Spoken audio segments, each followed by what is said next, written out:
ہمیں جوائن کیا ہے لندن سے اظہر جاوید، ایسٹرن لندن سے سید سبطین علی، مانچسٹر سے فرحان میر اور برمنگھم سے ناصر محمود نے، جبکہ نیو یارک سے علی رضا، فرانس سے عتیق الرحمان، برسل سے مرزا عمران بیگ اور ملیشیا سے ضیاء الرحمان بھی ہمارے ساتھ موجود ہیں۔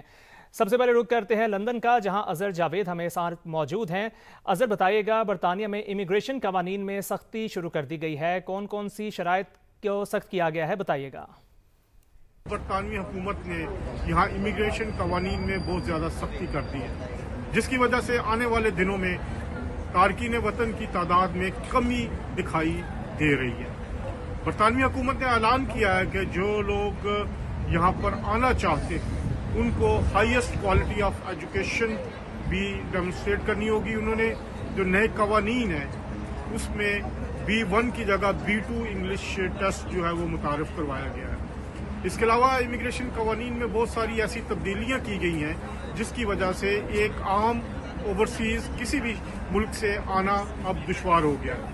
جو کیئر ورکر ویزے تھے وہ بند کر دیے گئے ہیں۔ اس کے علاوہ اسٹوڈنٹ ویزا بھی اب کافی سختی سے اس کی جانچ پڑتال کی جاتی ہے، اور اس کے علاوہ جو ورک پرمٹ تھے اس کے لیے بھی ریکوائرمنٹس بڑھا دی گئی۔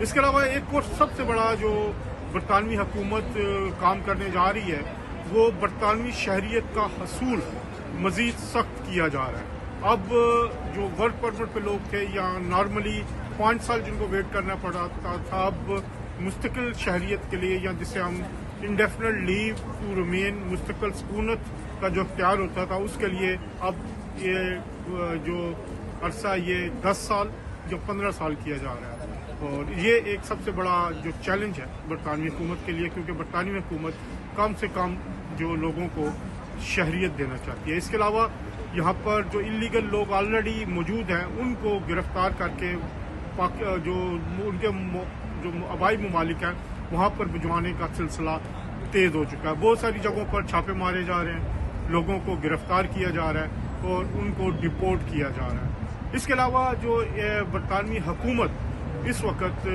جو یہاں پر سیاسی پناہ کے لیے جو لوگ آتے ہیں ان کے لیے بھی مزید سختیاں کر دی گئی ہیں۔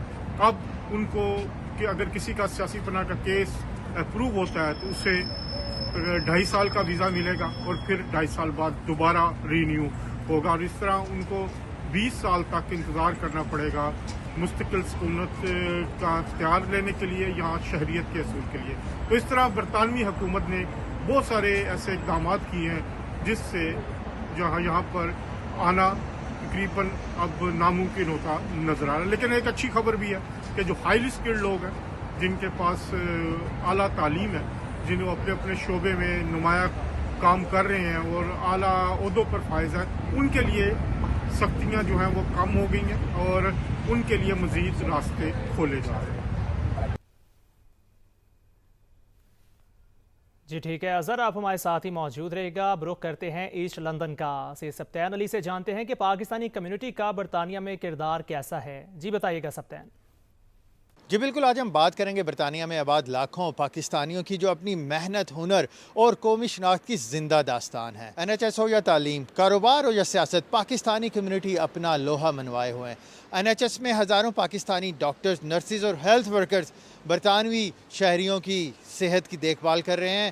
یہ رشتہ نہ صرف ایک ملازمت بلکہ انسانی خدمت کی اعلیٰ مثال ہے۔ پاکستانی تاجروں کی بات کی جائے تو پاکستانی افراد چھوٹی چھوٹی دکانوں کے ساتھ بڑے کاروبار قائم کیے ہوئے ہیں جو کہ برطانوی معیشت میں اہم کردار ادا کر رہے ہیں، اور اس کے ساتھ ساتھ ہزاروں کی تعداد میں جاب اپرچونٹیز بھی کریٹ کر رہے ہیں۔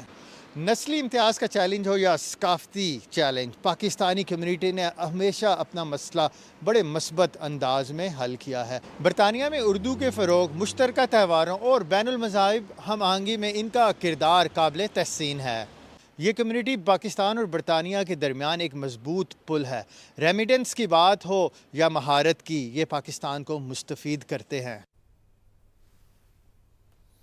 جی ٹھیک ہے سبطین، آپ ہمارے ساتھ ہی رہیے گا۔ اب چلتے ہیں مانچسٹر، فرحان میر ہمارے ساتھ ہیں۔ فرحان، یہاں ممبر آف پارلیمنٹ کی سیٹ پر الیکشن کب ہوگا؟ ڈیٹیلز کیا ہیں، شیئر کیجیے۔ جی ہم اس وقت منچسٹر میں موجود ہیں.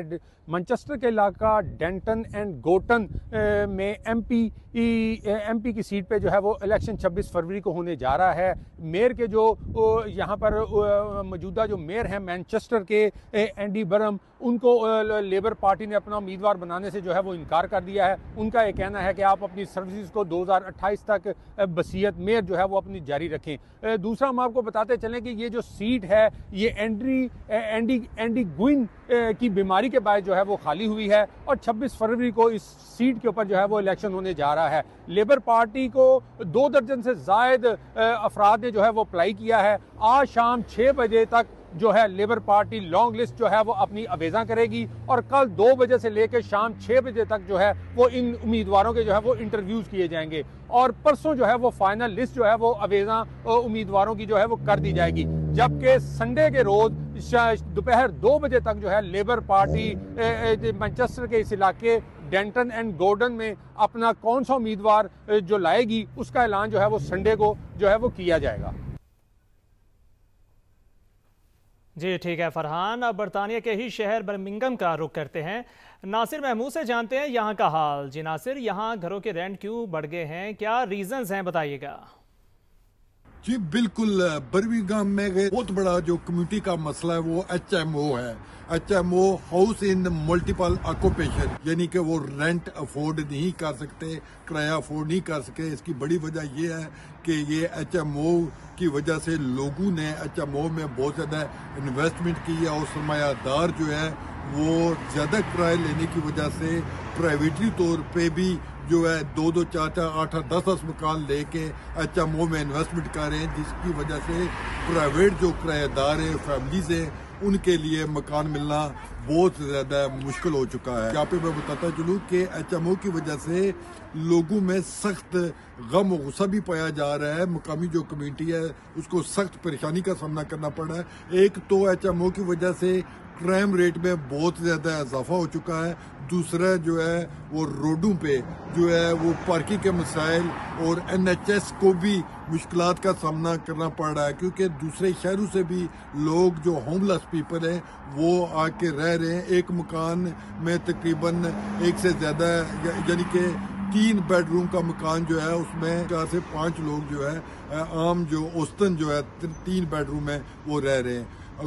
لوگوں کا یہ کہنا ہے کہ اگر حکومتی سطح پر اس کی روک تھام نہ کیجیے تو مسائل مزید جو ہے وہ بڑھ سکتے ہیں. جی ناصر ساتھ ہی رہے گا. اب چلتے ہیں امریکہ. علی رضا سے جانتے ہیں نیو یارک میں برفباری کی صورتحال. جی علی, کیا برفباری تھم گئی ہے اور کب تک معمولات زندگی معمول پر آ جائیں گی, بتائیے گا. ہفتے کو آنے والا طوفان تو تھم چکا ہے مگر اس کے اثرات ابھی تک باقی ہیں. محکمہ موسمیات کے مطابق تقریباً 2.5 سے 3 فٹ تک برفباری ریکارڈ کی گئی ہے, اور اس برف کو ہٹانے کے لیے جو ہے وہ خاصی دشواری کا سامنا کرنا پڑا ہے. جو مختلف اسٹیٹس ہیں وہاں پر بھی انتظامیہ سرگرم نظر آ رہی ہے اور کوشش یہ کری ہے کہ جلد سے جلد اس برف کو جو ہے وہ ریموو کیا جائے اور زندگی معمول کے مطابق لائی جائے. جی ٹھیک ہے, امریکہ کے بعد رخ کریں گے فرانس کا. صاحبزادہ عتیق ہمارے ساتھ موجود ہیں. جی عتیق, بتائیے گا یہاں پر بھی بچوں کے سوشل میڈیا استعمال کو محدود کیا جا رہا ہے, تو کب تک پابندی لگ جائے گی, بتائیے گا.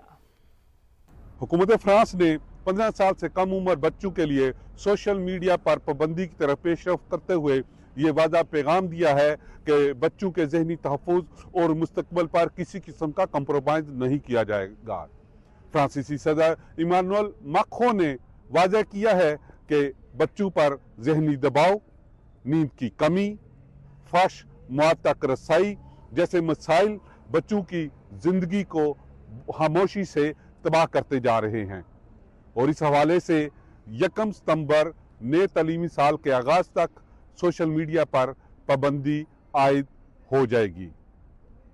یہ تو رہا فرانس کا سوال جو کہ ایک ماڈرن اور ایڈوانس ملک ہے, لیکن پاکستان میں ہمارے والدین کیا کر رہے ہیں؟ کیا پاکستانی والدین اپنے بچوں کا موبائل چیک کرتے ہیں کہ ان کے بچے کون سا مواد دیکھ رہے ہیں؟ یہ صرف حکومت کا مسئلہ نہیں ہے بلکہ یہ والدین کی ذمہ داری ہے کہ وہ اپنے بچوں پر نظر رکھیں اور یہ چیک کرتے رہیں کہ بچوں کی کون سے مواد تک رسائی ہے. اور حکومت, اساتذہ اور والدین کو چاہیے کہ وہ